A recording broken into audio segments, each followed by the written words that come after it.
Thanks, guys. I think when Kumar and team called me and said, why don't you speak?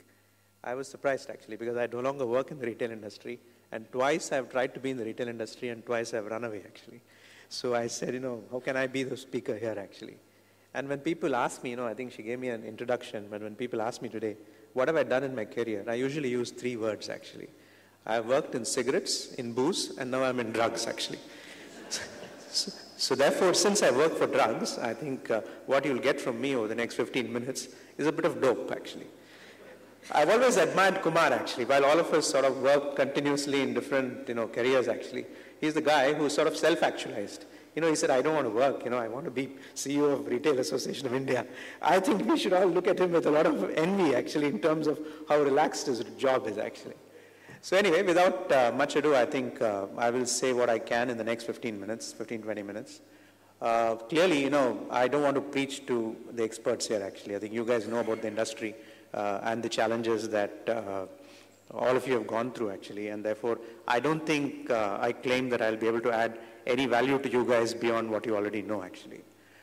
But I think there are, what I will do is I'll probably talk to you about a couple of things, actually, which I thought might be interesting, might be anecdotal more than anything else, actually.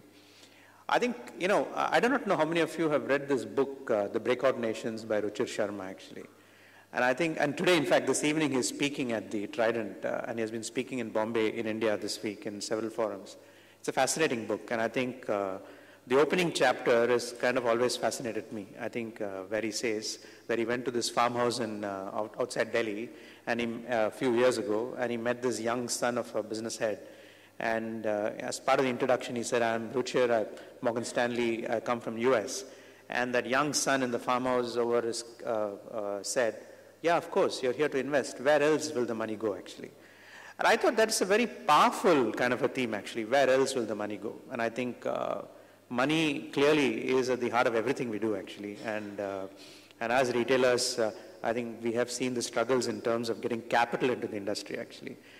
And given today's world where, as Kumar also said, that even where capital is fungible and people have choices in terms of investing in different parts wherever they want, and everything is a risk, is an allocation of whatever they have, actually.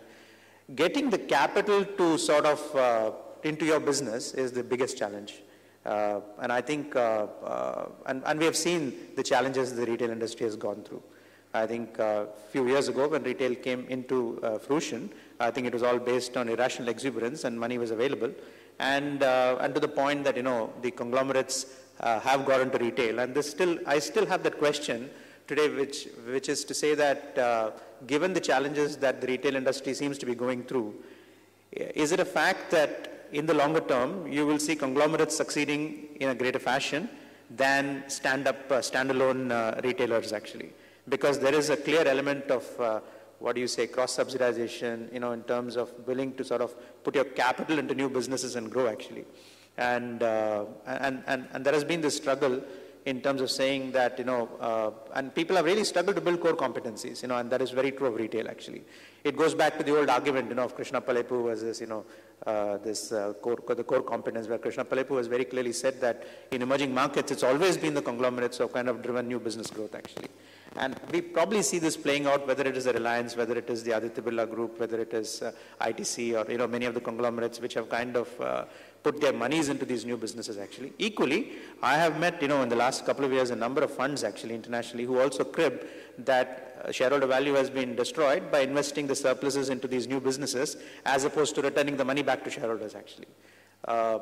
Last couple of years, I think in the, last 2.5 years that I've been at Wockhardt, I have seen this whole game of the where else will the money go play out very, very significantly, actually. In fact, I think, as many of you know, Wockhardt went through a crisis and has recovered back. In fact, I think 2.5 years ago when I joined the company, the share price of the company was 120 rupees and the market cap was something like 1,200 crores.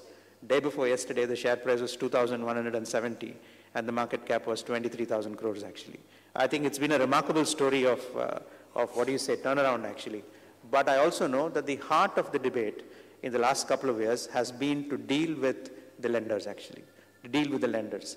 Different kinds of lenders, Lenders who have given money to the company and kind of struggled through in terms of restructuring loans. And institutional equity, and I think, you talk of where else will the funding go. I think when the company was in trouble, there was no institutional investors at all, actually. Absolutely no. 3% was the institutional shareholding, actually. And today, it's been a struggle to get them back to that 12, 13%, actually. And even now, people look at us and say that, fine, we understand your performance, actually. But, and yet, they take their time in terms of putting money in. So I think getting the capital is going to be the cornerstone and the most difficult element, actually. What I see in the last 2.5 years, in fact, when